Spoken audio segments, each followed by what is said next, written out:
የውጭ ጉዳይ ሚኒስቴር ኢትዮጵያ የባህር በር ጥያቄዋ ከታሪክ ከመልክዓ ምድርና ከምጣኔ ሀብት አንጻር ያለውን ተገቢነት የሚያስገነዝብ ዲፕሎማሲ እየሰራች እንደሆነ አስታውቋል። በሌላ በኩል ሚኒስቴሩ ዛሬ በሰጠው ሳምንታዊ መግለጫ በህገ ወጥ ደላሎች ተታለው ወደ ማይናማር፣ ላኦስና ካምቦዲያ የሚሄዱ ዜጎች ሁኔታ እንደቀጠለ ነው መሆኑን ጠቅሶ ዜጎች ከህገ ወጥ ጉዞ እንዲታቀቡ ማሳስቧል። ኤርሚያስ በጋሻው ዝርዝር ዘገባ አለው። የውጭ ጉዳይ ሚኒስቴር ቃል አቀባይ አምባሳደር ነቢያት ጌታቸው የተቋማቸውን ሳምንታዊ መግለጫ ሲሰጡ ኢትዮጵያ ከ2 ዓመት በኋላ የሚደረገውን የዓለም የአየር ንብረት ለውጥ ጉባኤ እንድታስተናግድ መመረጧ ዓለም ለአየር ንብረት ለውጥ መገታት ያደረገችውን አስተዋጽኦ እውቅና የመስጠቱ ማሳያ ነው ብለዋል። ኢትዮጵያ እንደ ጎርጎሮሳውያኑ የዘመን ቀመር በ2027 ይካሄዳል ተብሎ ለሚጠበቀው ኮፕ 32 የውጭ ጉዳይ ሚኒስትር ጌዲዮን ጢሞቴዎስን በአስተባባሪ ፕሬዝደንትነት መርጣለች።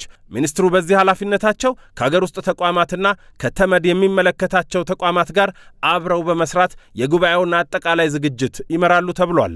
በቃል አቀባዩ የተነሳው ሌላኛው ጉዳይ ደግሞ በማሌዥያና በሲንጋፖር መሪዎች የተደረጉ ሰሞነኛ ይፋዊ የሥራ ጉብኝቶችን የተመለከተ ነበር። በሁለቱ መሪዎች ጉብኝቶች ወቅት በርካታ የሁለትዮሽ የትብብር ስምምነቶች መፈረማቸውንም ቃል አቀባዩ ተናግረዋል።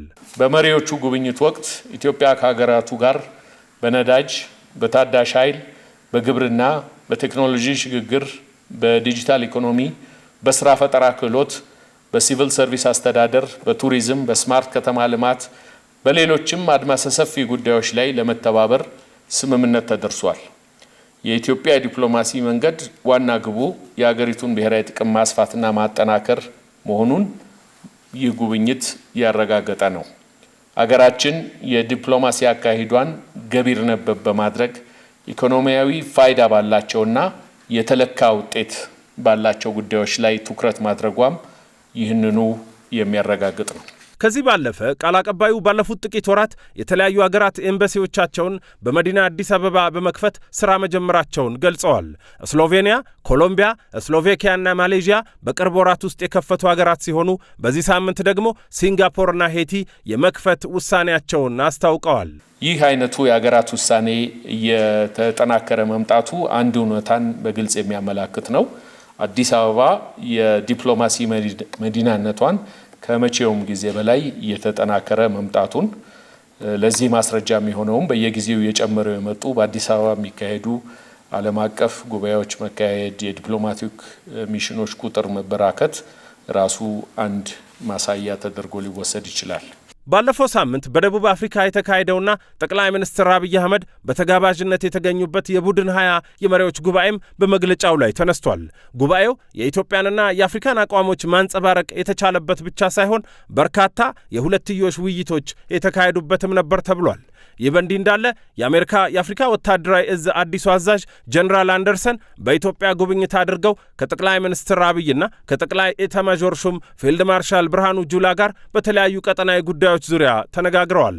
አምባሳደር ነቢያት ውይይቶቹ ቀጠናዊ ሰላምን በማስጠበቅ ኢትዮጵያ ባላት ሚና ላይ የተቃኙ ነበሩ ብለዋል። በእነዚህ ግንኙነቶች ጊዜ የኢትዮጵያ የባህር በር የማግኘት አቋም ተንጸባርቆ ድጋፍም አግኝቶ እንደሆነ ተጠይቀው ነበር። ኢትዮጵያ የባህር በር ጥያቄ ፍላጎቷን በግልጽና በማያሻማ መልኩ አስቀምጣለች። ይህ ጥያቄዋ በታሪካዊ፣ በጂኦግራፊ፣ በኢኮኖሚ ከተለያዩ ጉዳዮች አንጻር ተገቢና አግባብነት ያለው መሆኑን የሚያስረዳ ዲፕሎማሲ እያካሄደች ነው። ይሄ ዲፕሎማሲዋ ደግሞ የባህር በር ጥያቄና ፍላጎቷ በሰላምና በሰላማዊ መንገድ ብቻ ሊቋጭ እንደሚችልም ደጋግማ ያሳሰበችው ጉዳይ ነው። ይህን ጉዳይ የተለያዩ አጋሮቻችንም በሚገባ እየተረዱት በየጊዜውም ድጋፋቸውን እየገለጹበት ያለ ጉዳይ ነው። ዜጋ ተኮር ዲፕሎማሲ ሌላኛው የመግለጫ ዋነኛ አካል ነበር። በአስቸጋሪ ሁኔታ ውስጥ የሚገኙ ዜጎችን ከተለያዩ ሀገራት ወደ ሀገራቸው የመመለሱ ጥረት የቀጠለ ቢሆንም በተለይም በሕገ ወጥ ደላሎች ተታለው ወደ ማይናማር፣ ካምቦዲያና ላኦስ ወደ መሳሰሉ የኤዥያ ሀገራት የሚሄዱ ዜጎች ቁጥር አሁንም ቀላል እንዳልሆነ ቃል አቀባዩ ገልጸዋል። ከማያንማር በትናንትናው ዕለት በታይላንድ በኩል በማያንማርና ታይላንድ 300 ታግተው የነበሩ ዜጎቻችን ተለቀዋል። ከነኚህ መካከል በትናንትናው ዕለት 34ቱ ወደ ሀገር ውስጥ ገብተዋል።